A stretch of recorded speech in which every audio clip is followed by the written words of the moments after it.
Because sometimes people will see like a fat check there, heavy. I've gotten one actually. Yeah? There's this betting company that reached out and I just saw the check, the contract, Nikona, guys, this is a Mazda Demio.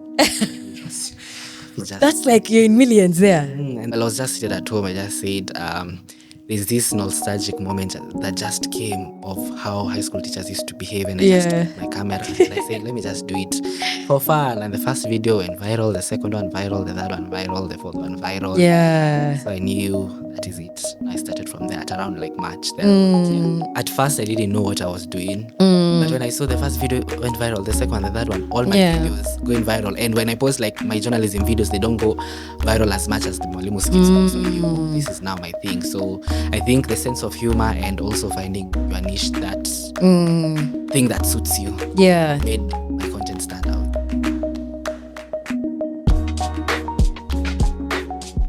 Good morning from Kilimani. The person I'm interviewing today understands the joke and where it comes from. I've been telling people this joke and they're like, what do you mean Kili? What is Kilimani? I'm like, guys, please do your homework.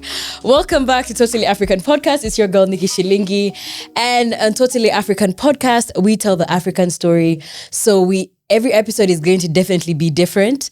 And we get to know how our guest of the day is making an impact in Africa, worldwide, and also them as an individual. So today I am with our Mwalimu. People know him, he also sings, he has covers, he also bakes, if you didn't know. He's a journalist student, and he now also has like a whole fellowship session going on.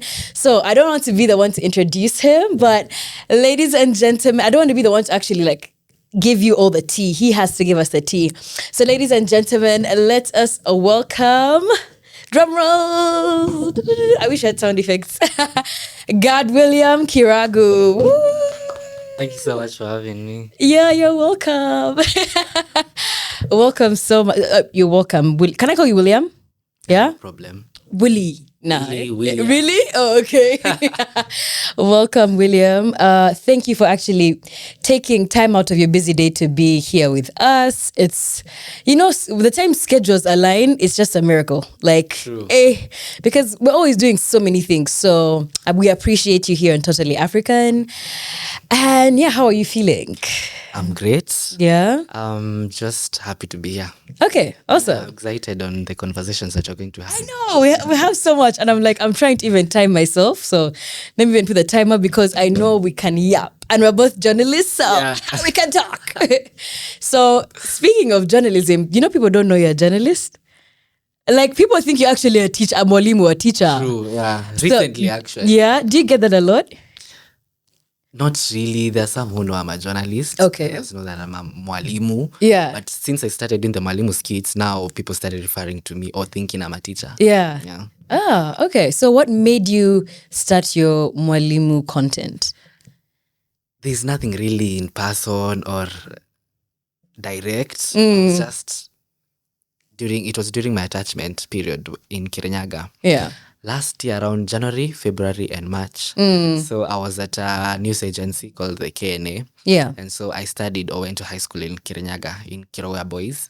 So while I was just seated at home, I just said, there's this nostalgic moment that just came of how high school teachers used to behave, and I just took my camera and I said, let me just do it for fun. And the first video went viral, the second one viral, the third one viral, the fourth one viral. Yeah. So I knew that is it. I started from there at around like March then. Oh my goodness. And it's also not easy having viral videos consistently.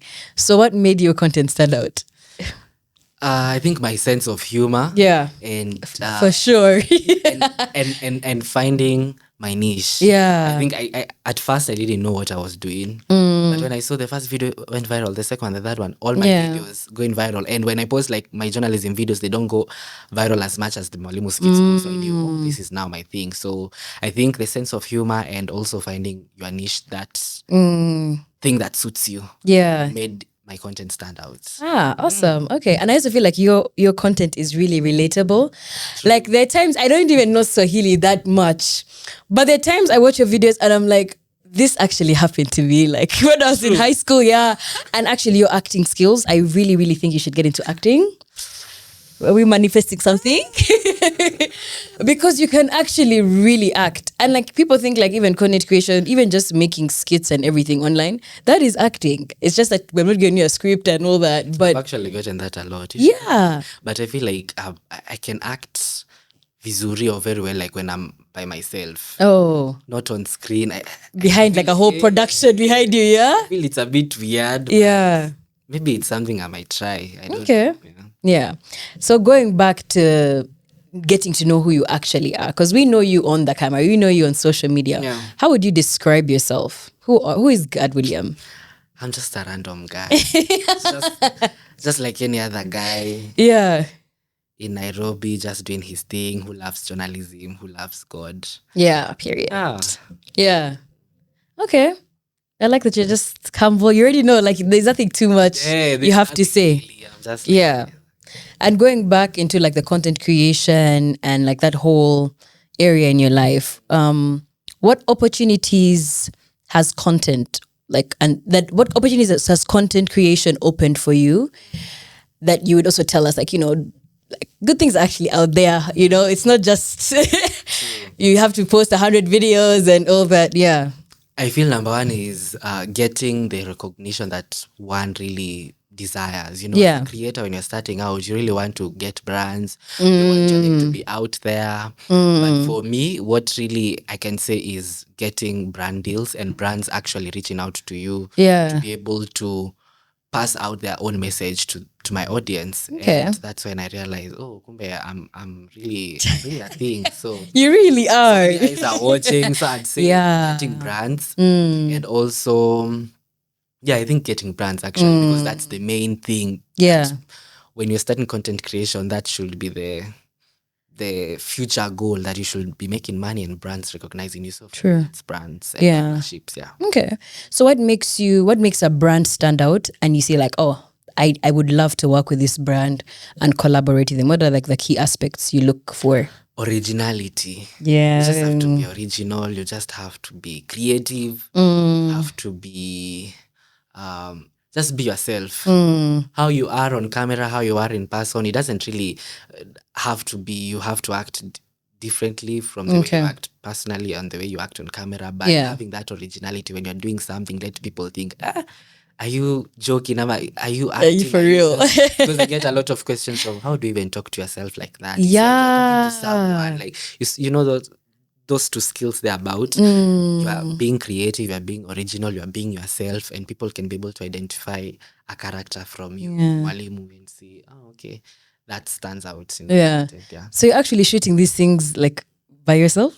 Yeah, I do shoot them by myself. I'm here thinking like there are 10 people look at you like. So okay, when it comes to like brand deals, I'll need a team to maybe now help me here and there. But mostly I'm usually by myself. Okay. Tripod, myself and I. Love it. And what makes, like, if a brand is to reach out to you, what would make you not want to work with this brand?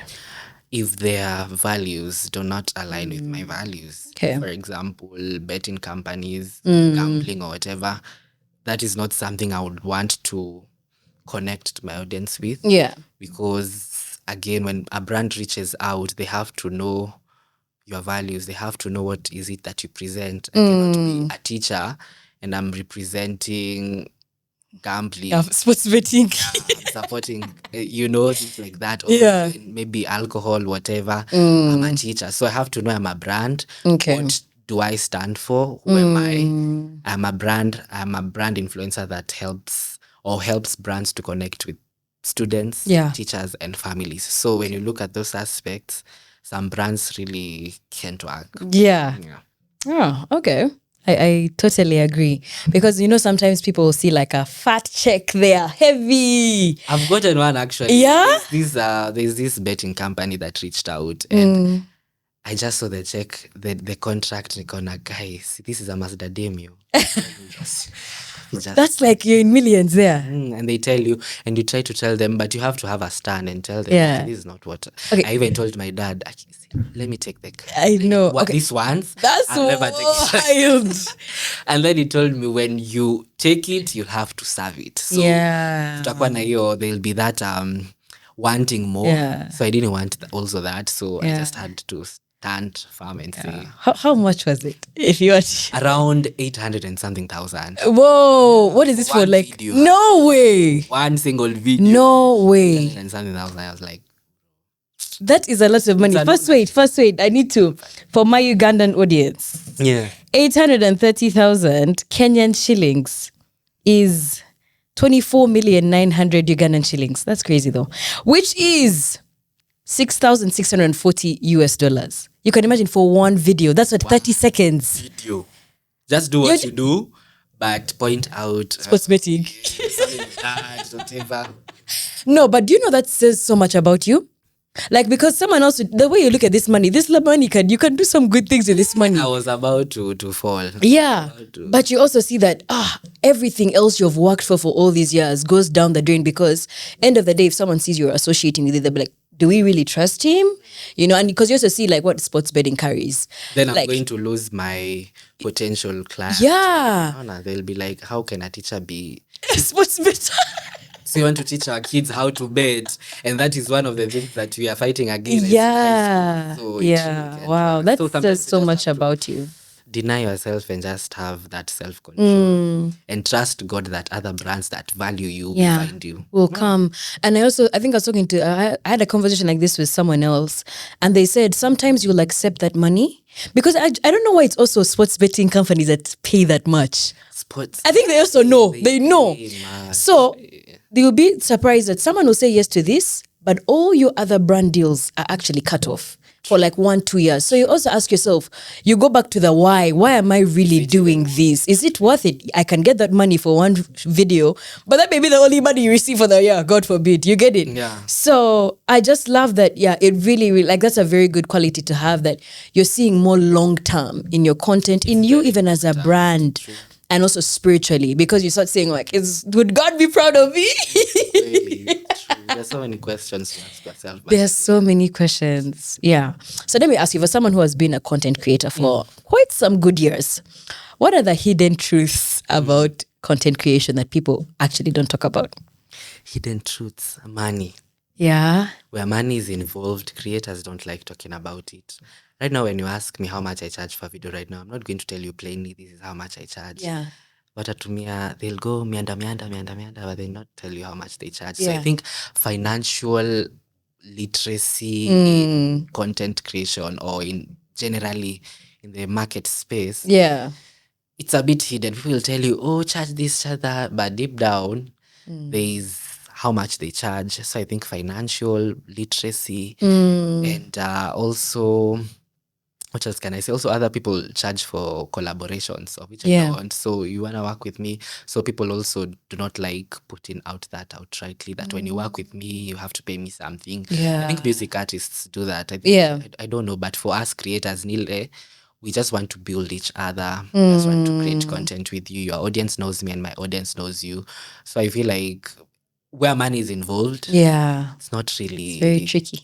True. Yeah. But every other thing, I think nowadays we are evolving. Like you can see creators saying this is not right. They're pointing out brands that did not work for them. They're pointing out, people have a stand nowadays. Yeah. But financial, people don't want to talk about that. I agree. People are actually speaking out on like how these brands treated me. People have not been paid. Have you ever experienced that where you've done work for someone and they have not paid or fulfilled their commitment? There's one. Yeah. December I've called them. January I'm calling them. February I'm calling them. No way. It's a very big brand. By the way. But you find, I don't know what it is they do, but sometimes it just hurts to see that you have done your scope of work. Your deliverables are there. You have signed contracts. You have sent invoices.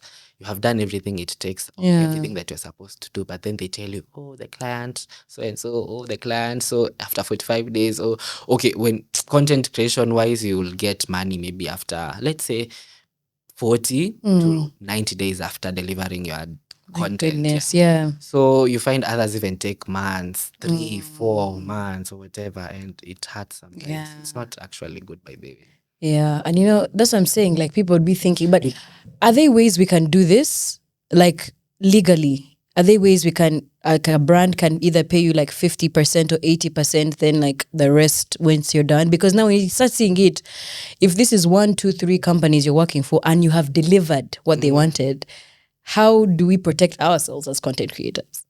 I feel like once you know yourself, you realize yourself. Because I was talking to a friend of mine and telling her, I was just giving her some random advices as a content creator, and I said, where I was last year is not where I am right now. There are things I knew or I didn't know, but now I know. You know, once you see yourself or you start seeing yourself as a brand, Kiragu, I do this, and people actually know who you are outrightly, you can be able to charge any amount. True. You can be able to give them terms, pay me a deposit of this and this. So this is some of the things that I'm trying to learn now this year. Yeah. Because when you have like a team telling you, Kiragu, you're a big brand. You should not be undercharging yourself. You should not be doing this and this. You should not be running around asking for money for work that you've done. So there are policies now that are coming up for what we say for the big fish creators. I think that is what they do actually. You have to pay me a deposit for me to do this video. So too. So yeah, 40 days, 90 days. I think it's there. Maybe it's something they do. It's something that has been there, something that we cannot be able to change. But I feel when you know yourself as a brand, you have the power. You can say, give me this amount of money, give me a deposit. But now when you are young and blooming, just blooming. Yeah, you're just going with the flow. Yeah. Even after 90 days, it's okay. fine. Yeah. And also not having a team. Yeah. Something that creators should know, that it is important to have someone to guide you, either a lawyer or a manager or just someone or a mentor. Okay. You can look up to guide you. Yeah, to guide you in these things. Yeah. Yeah, I agree. Thank you for that also, because sometimes the more you keep growing, and you see, when you're also growing, that's the right time someone will manipulate you. Not when you're big and like, we can't even access you on Instagram or something. So it's actually very important too. But like, even that's the thing, where do you even find like the right lawyer to work with, the right manager? I feel like there is no... There isn't a perfect lawyer, a perfect social media manager, a perfect brand manager. Yeah. I feel like having connections with people will lead you to the right people. Yeah. So if you have a connection to a certain lawyer, it's something they know, it's something they do. So you can just find a lawyer, even a student lawyer who is about to graduate, a friend of yours. Yeah. And you can just give them a job just like that. For a manager, for me personally, last year, that is when I had my first manager, around October, November, December, and January. Okay. She was a friend of mine, a very good friend of mine. She believed in my dreams and all that, and I really appreciate that. But now when you grow, you'll need hands-on. You'll need people who are really hands-on, people who are really qualified and they know what they do. Yeah. So it's like, for now, you can have a friend manage you. You can have your dad. You can have your mom. At a point, my dad was my manager, but now he had church. He had us to feed. He had a lot going on. So I had to get someone to lift off the burden from me. Yeah. So there's no perfect someone out there. Just use your friends. Just talk to your friends. They can help you. Talk to your student lawyers, your family. But as you grow, people that believe in your craft actually align you. Yeah. I think it's also good to start with what we have. Yeah, with what you have. Literally. Yes. Yeah. And going back to like the content creators thing, what's one way you think content creators can collaborate and work together? Like, how can we work together to like grow and, expand in like the content creation industry? I don't think there's a formula. I see your content, you are quite okay. I believe in what you believe in as a brand. We are friends. Yeah. We can work something out. We can... collaboration doesn't have a way of doing, doesn't have a formula, like a fixed thing that you're supposed to do.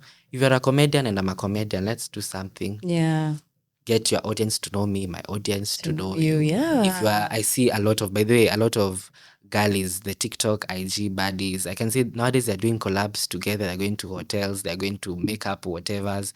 And they're building something that will attract both of their audiences. So yeah. I feel like collaboration is a wide aspect. If I believe in what you do and I love your craft and we are friends, we can do something. Yeah. Or even if there's someone I'm looking up to, let's say like Mamito, I look up to her content so much. And also like people like Awinja, people like Austin Muigai, I can just DM them, maybe get connections here and there, and we can work things out. And collaboration is actually one of the things that is really pushing brands to work with creators, because they need that engagement, they need that whatever. So it's actually important. So I agree, and you boost each other, you know.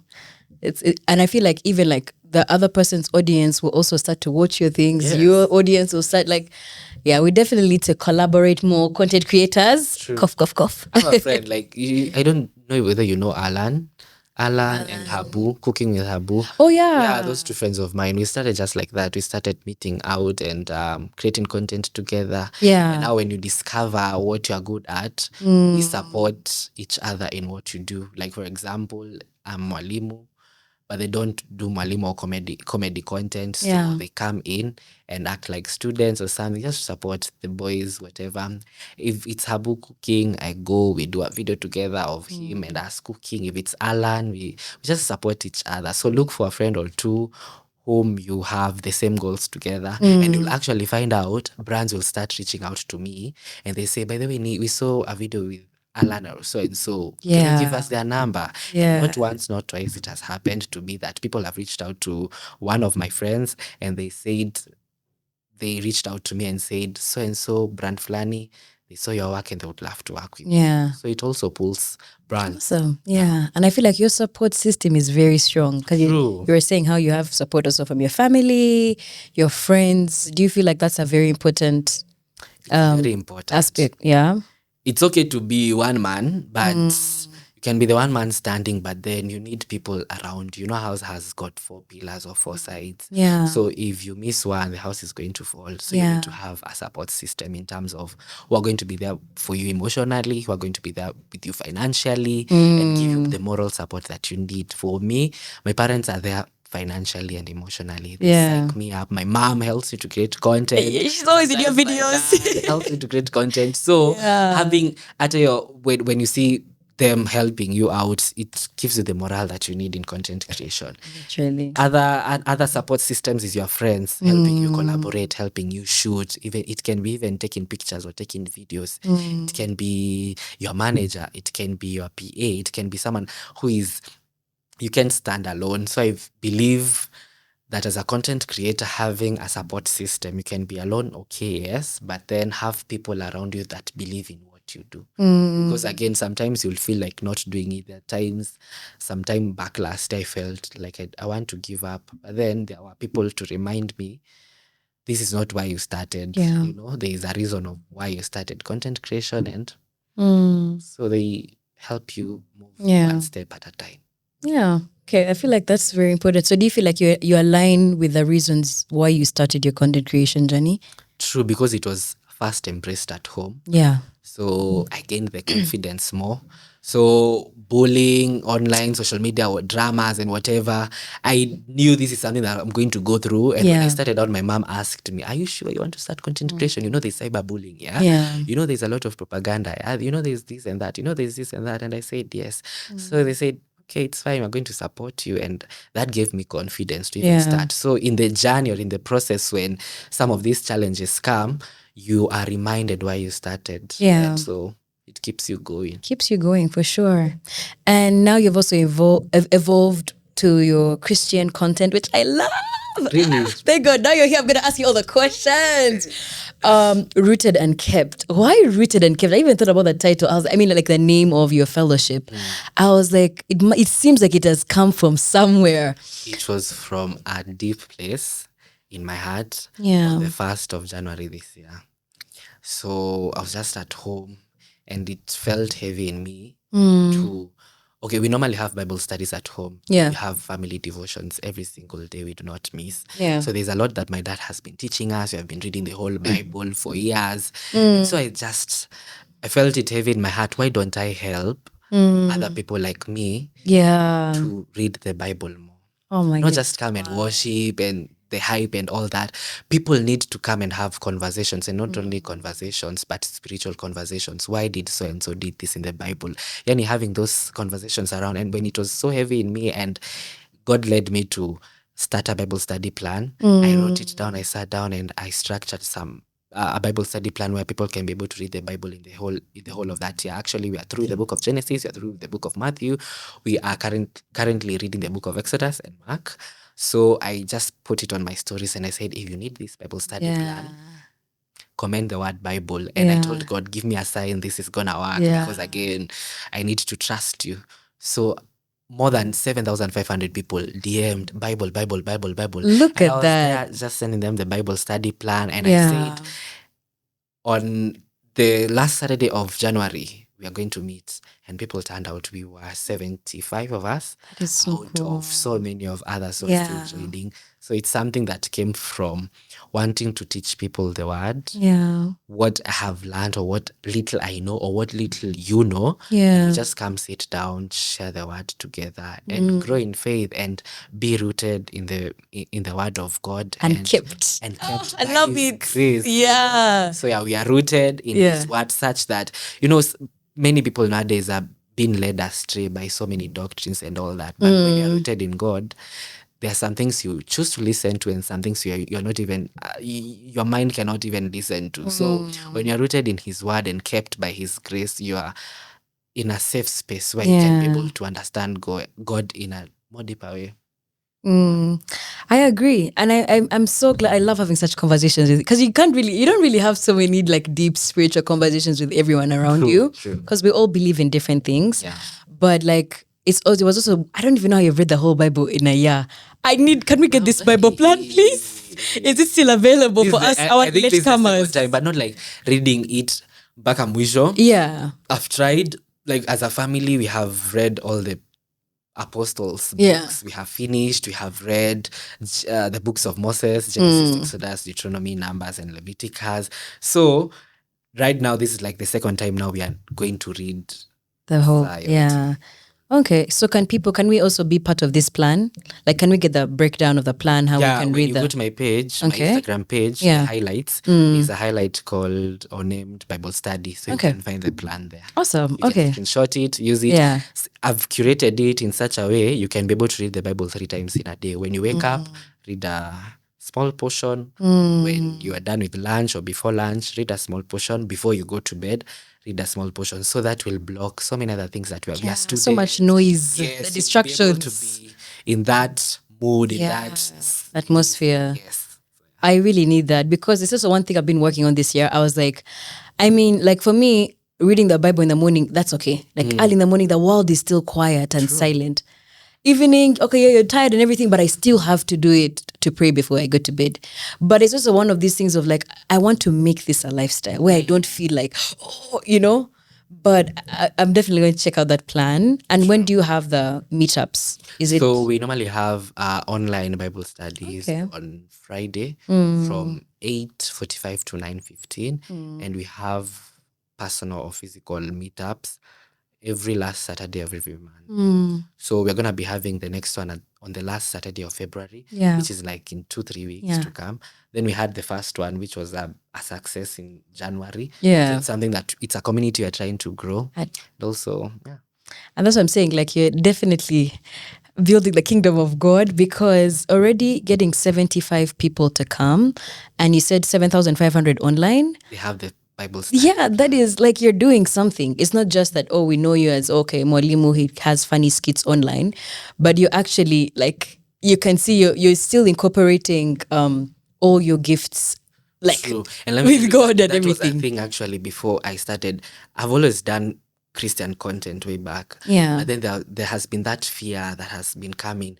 What if you start talking about God and you lose, people lose your taste and say, Mwalimu started doing God stuff. There's this name that people say when people find God, social media, like when some creators recently gave their lives to Christ, people are like, hey, that is wash, yeah, brainwash or whatever. I need psychological, I don't know, spiritual word, So there was that fear of, should I start? Should I? But just asking God for that confirmation and not being ashamed of who you are and not being ashamed from where your source of power is. Yeah. It's actually important to have that ground. I'm Mwalimu, but besides being Mwalimu, that's why I say I'm just a regular guy. So, yeah, you're doing your thing. Yeah. Love it. Such that when brands don't reach out or anything doesn't work out, there's somewhere I can still go and find peace. That's my safe place. Yeah. And were you always close with God because your dad was a pastor, or like it was also something that you grew up knowing like this is the right way to go in life? That's a bit of a conflict, especially as a pastor's kid, because I've grown up being one. So Nile, you introduce yourself in church and you say, my name is Gadwilliam Kiragu and I'm born again. And you're like 4, 5, 6, 7 years old. So people are like, how?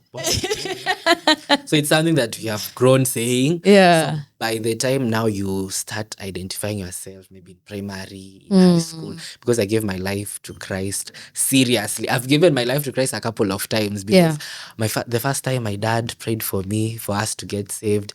The second time also in church, me and my sister, my dad prayed for us. The third time, my parents prayed for me before I joined high school because they were afraid because high school is this dark place. So you need to have God. So when I was done in high school, but when I was in high school, I still knew God. Yeah. Still lived in his purpose and I loved doing the things of God. I was in the CU, never attended entertainment. I was just this good guy. But when I finished high school now, my eyes were now opened and I needed to seek Jesus for myself, not from my dad's point of view, not from my mom's point of view, not from the congregation's point of view, but now I needed to search Jesus for myself and I gave my life to Christ after high school. Hey, amen to that. Congratulations. Okay, so what are your top three? Top three or best? One of the two. Top three best Bible verses. Top 3 best Bible verses. Number 1, Philippians chapter 4 verse 13. Okay, you need to have to think about it. Wow. Okay. I can do all things through Christ who strengthens me. And Isaiah 61, arise and shine. That reminds me every day. My light has come. I need to be a star. I need to rise and shine. And number 3, I really don't have another one. I'm trying to think of another one. It is by grace you have been saved through faith. Okay. That is Philippians or Ephesians. Something about. Awesome. I love that. You already have them. You've mastered them. I think I love Isaiah 54. No weapon formed against me shall prosper. And every tongue that rises against me will be condemned. And and it was a big indication that the weapons will be formed. You get what I mean? Like things will always be against you, but they won't prosper. And I think I also love Matthew chapter 5 of you are the light of the world. You're the salt. You're the salt of the world. You're the flavor. So never lose your flavor. And that's also what we're going to talk about later on. But I love that you're really in it. And speaking of the gospel and everything, what's your favorite gospel song? My favorite gospel song. I have so many. Yeah. But currently I've been listening to a lot of Kestin Bogo's songs. Okay. And Nyashangoloma's songs. I don't know whether you know them. But there's this song, Sitasahau by Kestin Bogo. And there's this Bila Wewe. Recently, actually a recent one that has been playing over and over in my head. Yeah. Siwezi by Nyashangoloma featuring Rebecca Dawn. Yeah. Okay, awesome. So before we wind up our interview, we always have a game called red or green flag. No, blanket. Because you see, the flag is too small. Red or? Green. So it's like a red flag, green flag. Okay. But we call it blanket because the blanket is big. We can see. The flags are always too small to see. So what is one red flag when it comes to business? You would consider a red flag. Like this one is a no-go. No contracts. Yeah. Thank you. There's nothing to be signed. Hapana. Yeah, that one. Yeah, green flag when it comes to green blanket when it comes to business. Would love to when a brand reaches out and they want to explore like a 6 months partnership or something. There's what we have like contracts. Yeah. When the brand reaches out to you, if they are not paying enough money, like your rate card is saying. You can tell them you can work 3-6 months and they keep you for those 6 months. So you don't have to worry about not or having brands. Yeah. Okay. Red blanket in friendship. Friendship. Red flag. I can say, let me try and think a little. Hata nilikuwa nikupigie ni venye nilisahau. Maybe you don't know that. Yeah, I'm looking at you like I'm gonna get it. I'm gonna get the Sahili. When a friend tells me, yeah. Oh, I was even about to call you, or I'm going to give you a call. Are you sure you? Okay, yeah. Well, are you really sure? Are you really honest? Or they tell you, I arrived at home immediately and I slept. Yeah. So, okay. So you never had time to maybe like text back or something. Or, yeah. I don't know, but small excuses in friendships that can actually be solved, or it's a red flag to me. Okay, and the green blanket in friendships? Friends who have a personal relationship with God. Love it, or yeah. Friendships are revolve around God. Yeah. Whatever they speak about, whatever they relate to, whatever they do, it's based on God. So I'm like, we're gonna be friends. That's a good friend. Yeah, that's true, because iron sharpens iron. So, and you'll know them by the fruits they carry. If you're around people who are always negative, you're going to be the next one there. Everything else changes. Because you are what you are around to, or what you hear, or who you surround yourself with. Yeah, 100% agree. What about you? What is your red flag? Red blanket. We need one at least. Something you actually want to work on. Like, I don't think I'm good in this area. Time. Oh my goodness. I can agree on that, but okay. I can't judge. Not once, not twice. Yeah. And I'm just telling God to help me. Yeah. Not once, not twice.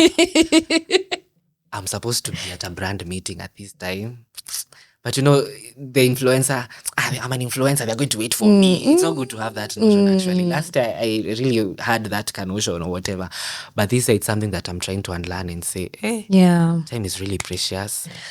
People do not love, especially in the market, in the business world, people do not love people who are late. Yeah. So it's something that I really need to work on. Yeah, I agree. I'm also like in the same boat with you, because you start like when I was younger, I'd be like, it's okay. Like, we're still going to meet up.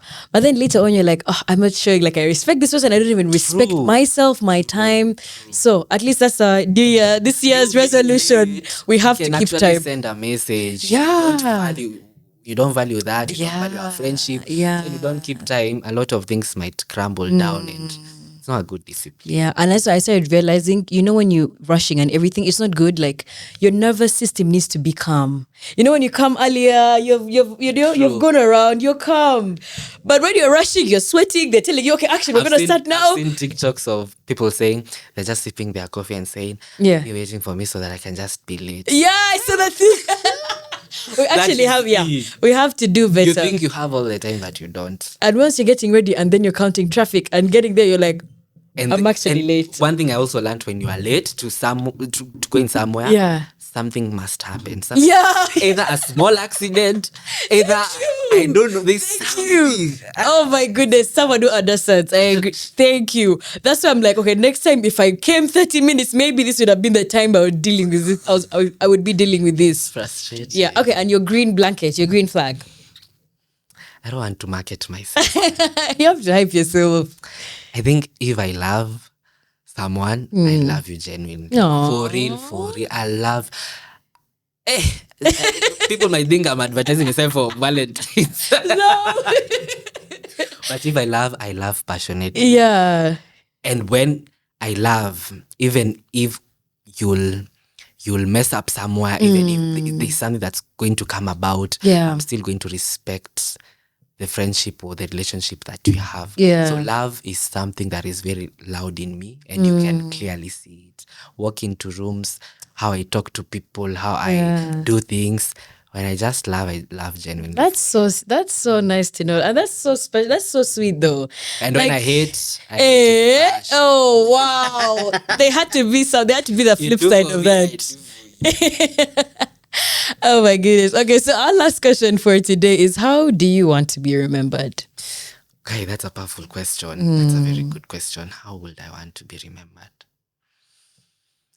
This Kiragu guy who used to create Mwalimu skits, who reminded us of our high school days. Yeah. And whom above all loved God. Yeah. And in every walk of his life, he acknowledged him. I just want to be remembered by my craft, and by my relationship with God, such that when my kids or people later come to think of me, they're like, that guy who really made nostalgic contents about high school. And despite of him being a creator, he loved God deeply. Yeah. Oh, that's so sweet. I love it. That's so powerful though. So thank you so much for being here with us, William. I'm going to call you William. And yeah, it's been awesome. Thank you guys for tuning in on Totally African Podcast. So this will be out eventually. Definitely not on Valentine's Day. Are you doing anything for Valentine's before we go? I actually have a wedding to attend. Oh, okay. That's two of them actually. Two? People are in love. People are in love. How are you going to attend two weddings in the same day? There's one of my classmates who has got a wedding in Machakos. I don't really think I'm going to go. Okay. But there's other one, a guy from our church. Yeah. Who had sent me the invite around last year. So I think I'm going to go to that one and celebrate love. Celebrate love, guys. After, we're just maybe going to go for dinner or watch a game with some of my friends. Okay, that's a nice way to spend Valentine's. Yeah. So thank you guys for tuning in to Totally African Podcast. Keep it locked, like, share, and let's spread and promote Africa worldwide. So Africa to the world, actually. It's your girl, Nikki Shilingi. Until next time. Bye. Bye-bye.